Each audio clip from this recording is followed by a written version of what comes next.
चलिए, hello student, मैं अवधेश कुमार।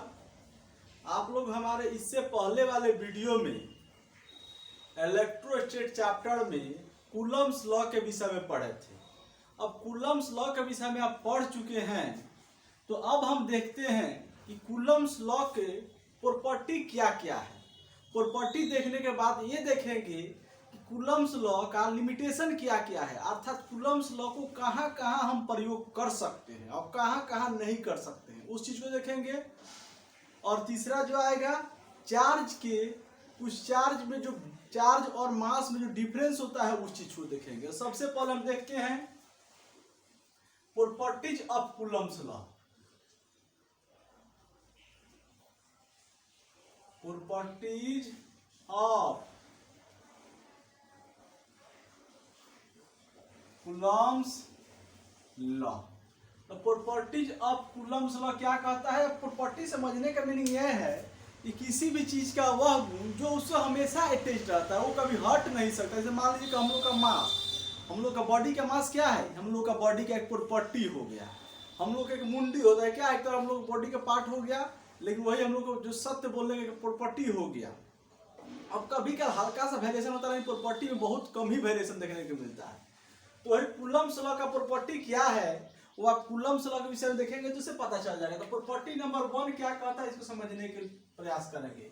जैसे आप जानते हैं कि सेम चार्ज हो प्लस प्लस, इसमें क्या होता है? रिपल्सन का फोर्स सेम चार्ज हो, दोनों के बीच आर दूरी हो, दोनों के बीच क्या दूरी हो?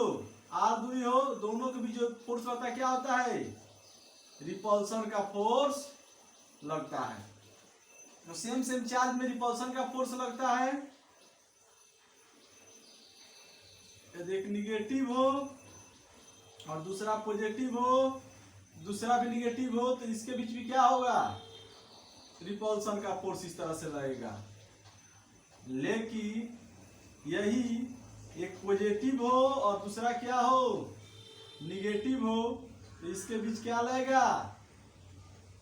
अट्रैक्शन का फोर्स लगेगा। अट्रैक्शन यहां क्या होगा?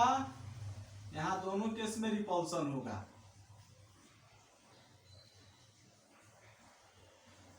रिपल्सन यहां क्या होगा? Attraction.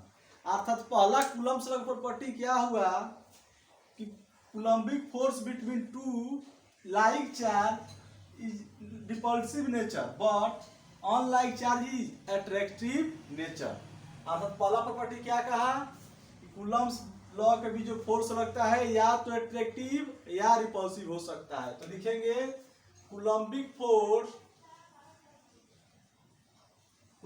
Force may be attractive, may be attractive or repulsive. Coulombic force may be attractive or repulsive between two charge. Like charge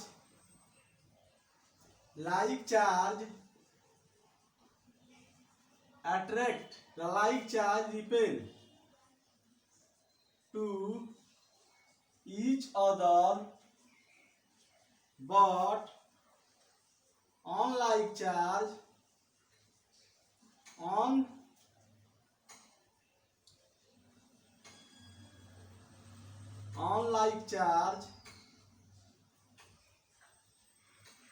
repel each other. Unlike charge, like charge repel to each other, but unlike charge attract to each other. Attract to each other. कोई दिक्कत? Property number 1 हुआ क्या?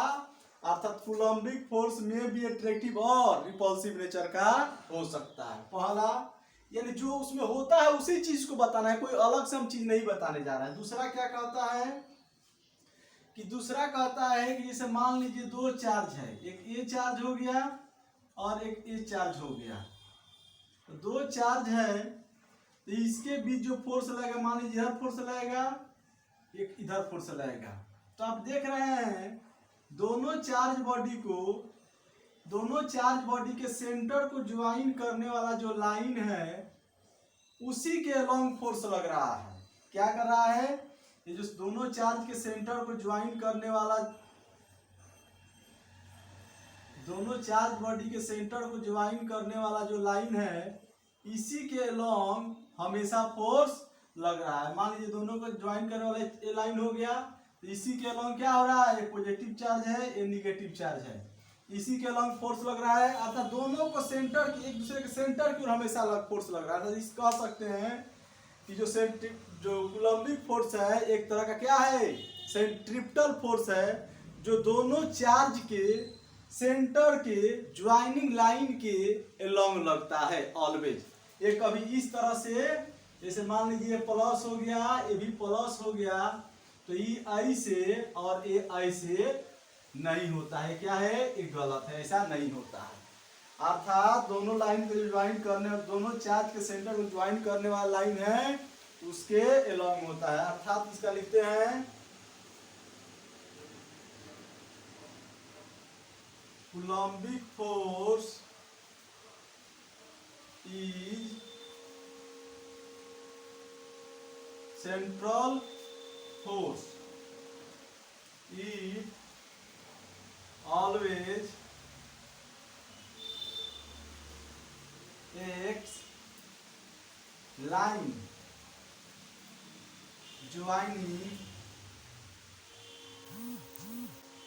joining the center of both charge। कोई दिक्कत, ये क्या है, दोनों चार्ज के Coulombic force is a central force, it's always act line joining the centre of both charge, यानी दोनों चार्ज के सेंटर के ज्वाइन करने वाला जो लाइन होगा उसी के अलोंग लगेगा। ये दूसरा कंडीशन हो गया। तीसरा कंडीशन क्या कहता है, इसको देखेंगे। तीसरा कंडीशन कहता है, आप देख रहे हैं आकि एक्शन रिएक्शन पेयर जितना फोर्स इस पर लगाता है F1 उतना ही फोर्स F1 2 है, क्या हो गया F2 1। जितना फोर्स इस पर लगाता है इधर उतना ही फोर्स इस पर लगाता है उधर, यानी ये क्या है, एक्शन रिएक्शन पेयर है। और दोनों चार्ज का जो मैग्नीट्यूड होता है, दोनों फोर्स का जो मैग्नीट्यूड होता है हमेशा आपस में इक्वल होता है।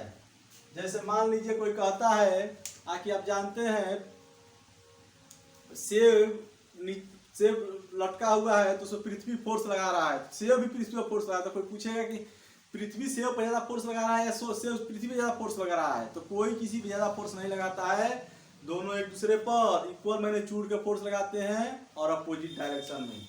अर्थात हम पास उसी तरह से ये जो दोनों फोर्स लग रहा है क्या है, इक्वल मैग्नीट्यूड का है, और ये क्या है, एक्शन रिएक्शन या न्यूटन थर्ड लॉ का पालन करता है। यानी देखिए Coulombic force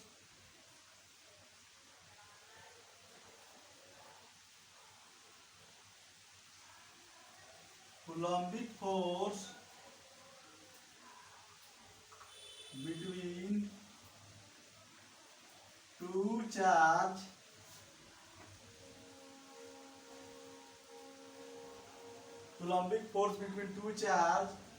have always equal magnitude,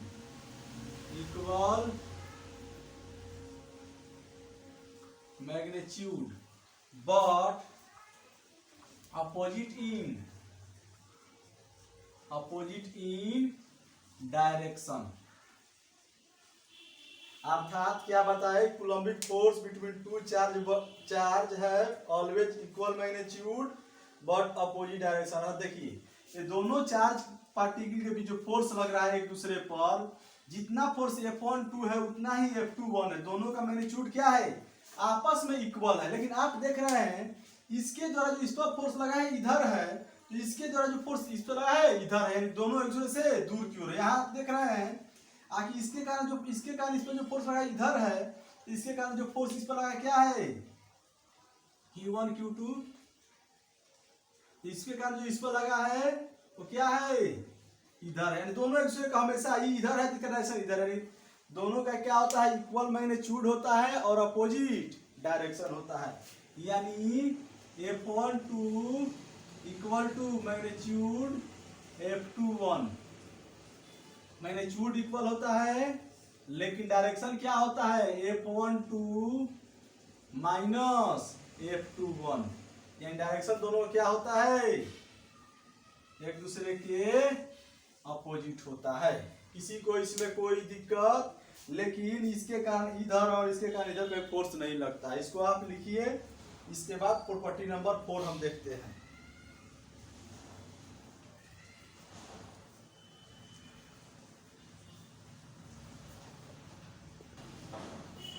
अब देखिए प्रॉपर्टी नंबर 4 पर हम चलते हैं, तो 3 हो गया। इसके बाद प्रॉपर्टी नंबर 4 क्या कहता है इसको समझने का प्रयास करेंगे। प्रॉपर्टी नंबर 4 आप अभी बता चुके हैं, आगे क्या है प्रॉपर्टी नंबर 4 जो है न्यूटन्स थर्ड लॉ का पालन करता है, every reaction there is of equal opposite reaction. अर्थात इसको हम लिख सकते हैं Coulombic force is follow the Newton's third law that is every reaction there is equal and opposite.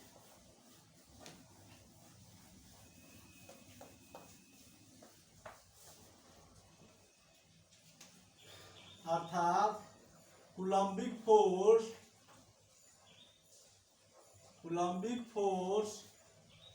Is action reaction pair. क्या है कूलम्बिक फोर्स जो होता है एक्शन रिएक्शन पेयर होता है। अर्थात यहाँ पहला चार्ज है Q1 और यहाँ क्या है Q2 है, इसके बीच जो फोर्स लगेगा इसके कारण इधर रिएक्शन यदि हो गया, इस पर जो क्या हो गया रिएक्शन हो गया F21 इस तरह से। लेकिन दोनों क्या हो डायरेक्शन अपोजिट, यानी क्या है every reaction there is equal and opposite. Coulombic force is action reaction pair. अर्थ क्या है ये जो एक्शन रिएक्शन पेयर का पालन करता है। कोई दिक्कत? अब चौथा क्या कर चौथा हो गया, पांचवा प्रॉपर्टी समझने का प्रयास करेंगे। और सबसे ज्यादा ये आपको एग्जाम में पूछा भी जाता है बोर्ड के एग्जाम में। पांचवा क्या कहता है इसको थोड़ा आप समझने का प्रयास करेंगे। कूलम्बिक फोर्स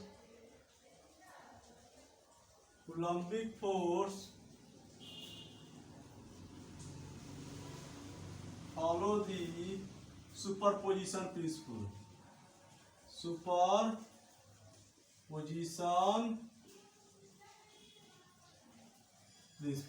कोई दिक्कत? तब सुपरपोजिशन प्रिंसिपल है क्या, इसको थोड़ा समझने का प्रयास करेंगे। जैसे देखिए क्या कहता है, जैसे मान लीजिए कि एक चार्ज दिया गया है, कोई क्यू चार्ज है, कोई क्यू चार्ज है और एक यहाँ कोई Q1 चार्ज रख दिया। क्या किया गया यहाँ से R1 दूरी पर कोई Q1 चार्ज रखा दिया गया। इसके कारण फोर्स पे किधर लगेगा जी इधर लगेगा, तो इस पर इधर के कारण इधर फोर्स लगेगा।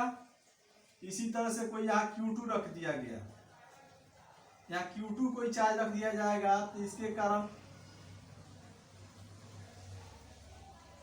यदि मान लीजिए हमारा निगेटिव है, इसके कारण फोर्स किधर लगेगा इधर लगेगा ना। इसी तरह से यहाँ कोई यदि Q3 रख दिया जाएगा, तो इसके कारण फोर्स किधर लगेगा इधर लगेगा। यानी ये F1 हो गया, ये F2 हो गया, ये F3 हो गया। इसी तरह से कोई चार्ज यहाँ Q4 रख दिया जाए, Q4 चार्ज रख दिया जाए, इसके कारण फोर्स किधर लगेगा इधर लगेगा।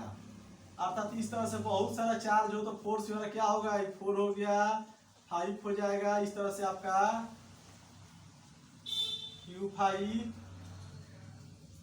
इस तरह से क्या होगा बहुत सारा फोर्स लगने लगेगा। कोई दिक्कत? तो इस तरह से बहुत सारा फोर्स लगने लगा तो क्या करेंगे, ये जो इस चार्ज पे कहा जाए कि इस चार्ज पर Q चार्ज पर जो यहाँ रखा हुआ है उस पर नेट फोर्स आप बताइए। क्या कीजिएगा सबको वेक्टर मेथड से जोड़ दीजिएगा, तो इसी को क्या बोलते हैं सुपरपोजिशन प्रिंसिपल कह सकते हैं Coulombic force follow the superposition principle that is net force on any charge due to two or more than charge is equal to sum of factorial sum is equal to factorial sum। क्या बताए कि किसी भी charge पर, या इस तरह से लिख सकते हैं, इस तरह समझिए कि जैसे दो चार्ज के बीच पहले से फोर्स लग रहा है, इसके बीच इधर फोर्स लग रहा है, इसके बीच इधर फोर्स लग रहा है, ठीक है। अब इसके बीच इधर फोर्स लग रहा है, अब कोई मान लीजिए आकि यहाँ तीसरा चार्ज आ जाता है, तीसरा चार्ज आ जाएगा तो इसके कारण इस पर फोर्स इधर लगने लगेगा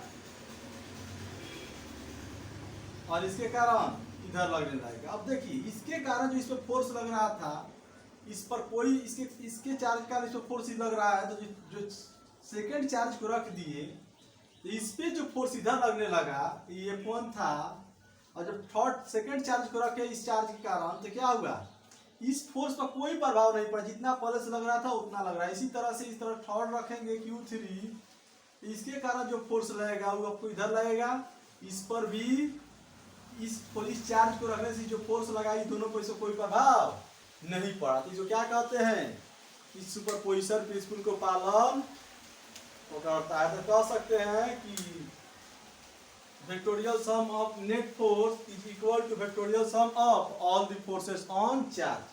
इस तरह से इसको लिख सकते हैं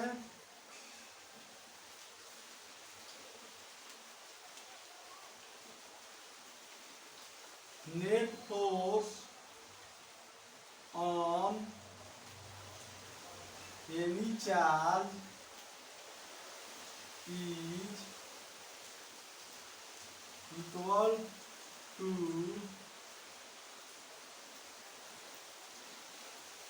factorial sum of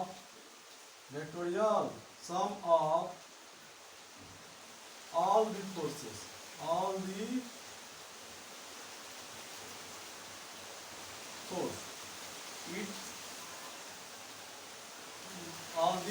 कोई दिक्कत। ये आपको हो गया कूलम्ब्स लॉ के प्रॉपर्टी, यही 5 प्रॉपर्टी है। सामान्यतः ये प्रॉपर्टी आपको पूछा जाता है, अब नेट फोर्स पूछा जाए कि F नेट बताइए तो क्या हो जाएगा, F1 वेक्टर तरीका जोड़ देंगे plus F2 plus F3 up to dash dash, जहां तक होगा Fn तक होगा तो Fn तक लिख देंगे। इस तरह से F नेट फोर्स हम निकाल लेंगे। किसी को दिक्कत इसको आप लिखिए। इसके बाद हम चलते हैं limitations of Coulomb's law. Coulomb's law के क्या देखने जा रहे हैं, लिमिटेशन। तो कूलम्ब्स लॉ का लिमिटेशन क्या है, आपको बोर्ड में कभी काल इस तरह क्वेश्चन पूछा जाता है कूलम्ब्स लॉ का लिमिटेशन क्या है ये बताइए, तो उसके बारे में बताने जा रहे हैं। ठीक है, वैसे आप समझते भी हैं, बताए भी कूलम्ब्स लॉ में, लेकिन थोड़ा सा उसको हम क्या करते हैं पॉइंट टू पॉइंट बना देते हैं, कोई दिक्कत नहीं है। इसको लिख लीजिए आप सब लोग।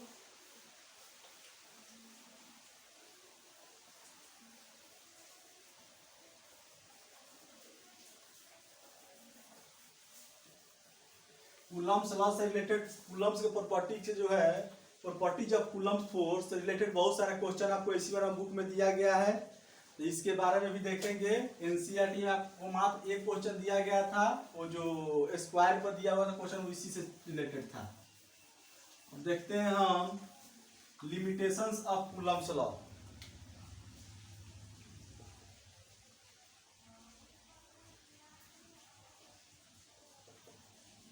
Limitation of Coulomb's law. Coulomb's law यानी कूलाम लॉ का सीमा, कूलाम के नियम का सीमा। कूलम्ब्स के नियम का सीमा, तो इसका सीमा क्या क्या है इसको समझने का प्रयास करेंगे। सबसे पहले आपको बताए थे जब कूलम्ब्स लॉ पढ़े थे, कूलम्ब्स लॉ ग्रेविटेशनल, तो इसे मान लीजिए आप समझने का प्रयास कीजिए एक चीज, आकि एक बड़ा सा बॉडी है, इस पे रिंग है, इस पे बड़ा सा बॉडी है, इस पे क्यू चार्ज यूनिफॉर्म डिस्ट्रीब्यूटेड है। और इसका रेडियस आपको r दिया है और इसे x दूरी पर एक पॉइंट चार्ज यहाँ रख दिया गया है। ये क्या है? ये पॉइंट चार्ज है, पॉइंट चार्ज है।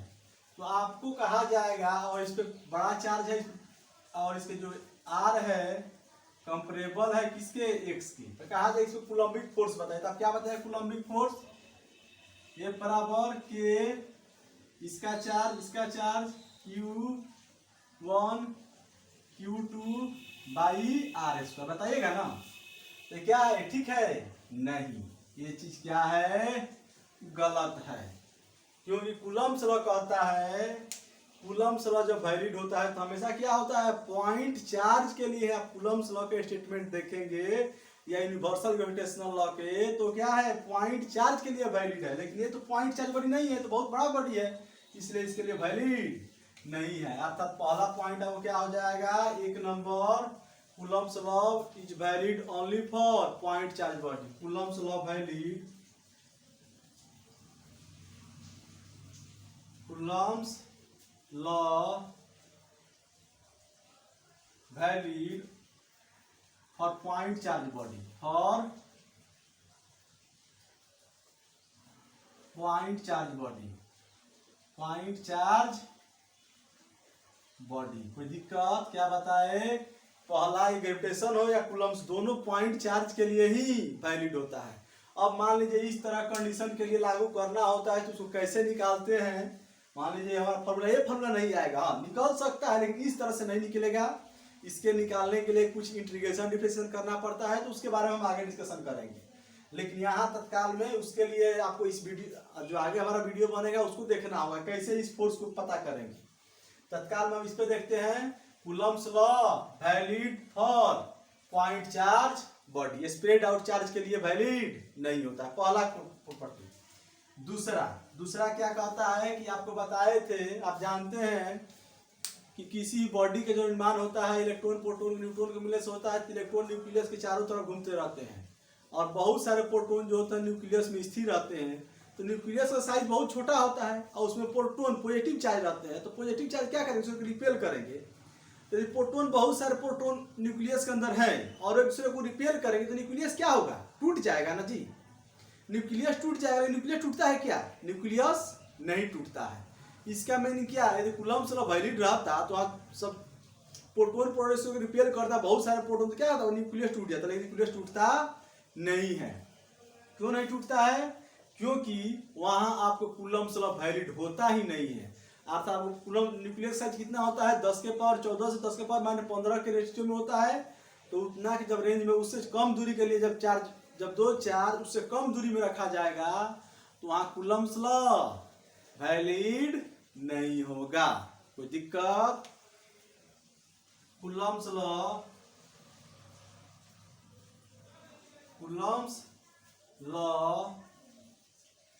Valid, Coulomb's law valid large distance charge,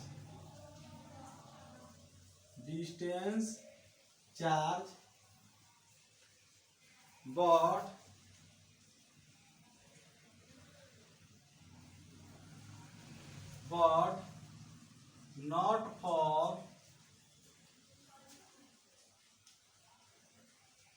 10 के power -15 metre distance.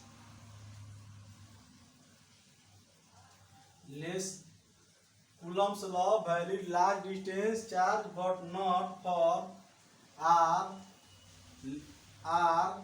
For distance between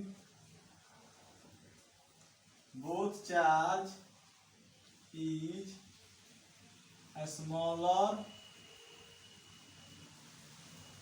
the 10 के पावर -14 या 15, कुछ भी हो, 15 metre distance. Not for distance between both is smaller than the 10 के पावर -15 मीटर। कोई दिक्कत? क्या बताए? Coulomb's law is valid large distance charge but not for distance between both charge small than the 10 के पावर -15 मीटर डिस्टेंस। कोई दिक्कत? यानी जब दो चार्ज के बीच 10 के पावर -15 से छोटा दूरी हो जाएगा तो कूलम्स लॉ वैलिड नहीं होगा। इसको आप लिखिए फटाफट। प्रॉपर्टी नंबर 3 पर हम चलते हैं। तो प्रॉपर्टी नंबर 3 क्या कहता है समझिए। प्रॉपर्टी नंबर 2 तो आपको हो गया, तो प्रॉपर्टी नंबर 2 हो गया, तो अब हम प्रॉपर्टी नंबर 3 देखने जा रहे हैं। तो प्रॉपर्टी नंबर 3 क्या कहता है, आपको वहां बताए होंगे कि मान लीजिए दो चार्ज दिया हुआ है, ये क्या है, एक Q1 है और एक Q2 है। तब ऐसा ना होगा कि जब हम फॉर्मूला अप्लाई करने जाए तो इसके बीच के दूरी क्या हो, बदलने लगे। तो हमारा फॉर्मूला वैलिड, यानी कांस्टेंट दूरी के लिए, फिक्स दूरी के लिए क्या है, कूलम्स लॉ वैलिड है। यानी it is valid for constant distance, constant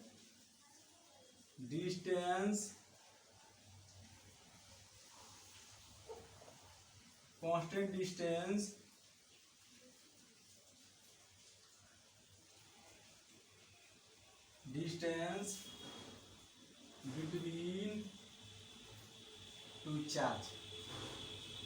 कोई दिक्कत? अगला पॉइंट इसमें कहता है, इसको आप लिखिए। अगला पॉइंट इसी में कहता है, 5वां नंबर पॉइंट।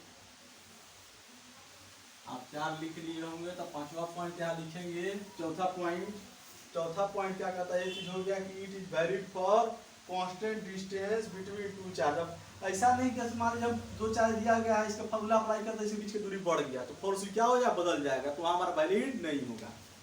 चौथा देख रहे हैं, चौथा का वैलिड होगा आखिर इस दौरान मान लीजिए दूरी कांस्टेंट है, तो दोनों के बीच के चार्ज भी क्या होना चाहिए, कांस्टेंट हो, तभी वैलिड होगा। इट इज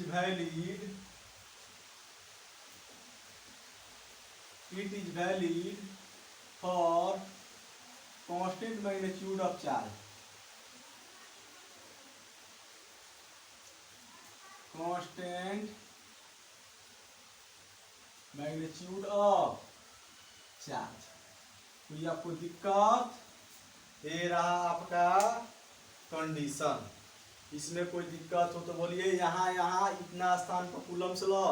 अब देखिए ये चीज जो है कूलम्स लॉ, अब इसमें सब चीज सेम रहेगा कि कूलम्बिक लॉ वैलिड फॉर, तो इसी तरह ग्रेविटेशन की बात करें तो Coulombic law valid for point charge body, तो वहां भी gravitational law valid for point charge body, Coulombic law valid for large distance.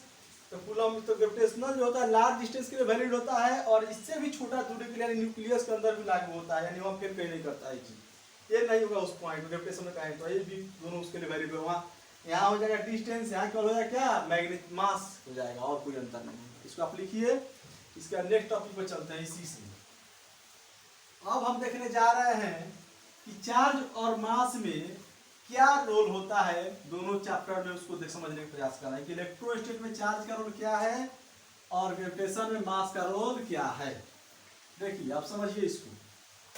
ऐसे आप देख जाते आखिर एक तरह से कह सकते हैं, जैसे आप देखते हैं कि वहां जो ग्रेविटेशन में जो काम मास करता था वही काम यहाँ चार्ज करता है ना जी।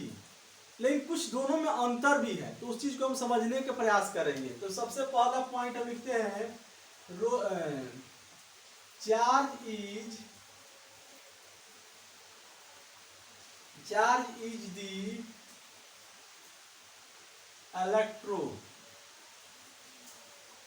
electrostatic analog of mass. Charge is electrostatic analog of mass. अर्थात role of charge in electrostatic role of charge in electrostatic is similar mass in mechanics. यहाँ ग्रेविटेशन भी लिख सकते हैं, लेकिन मैकेनिक्स उससे सुटेबल वर्ड होगा। मैकेनिक्स, कोई दिक्कत? तो क्या बताए, charge is electrostatic analogue of mass, उसी की तरह भी काम करता है। तो role of charge in electrostatic is similar to the mass in mechanics, but some basic difference, but some difference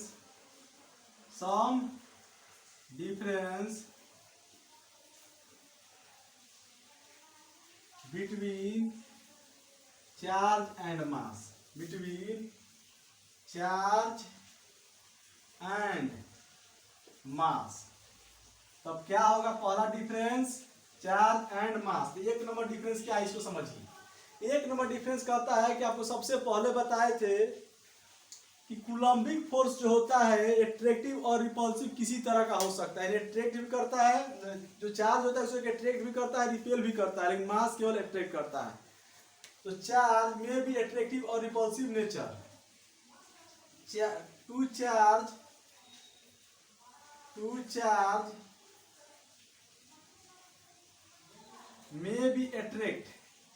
may be attract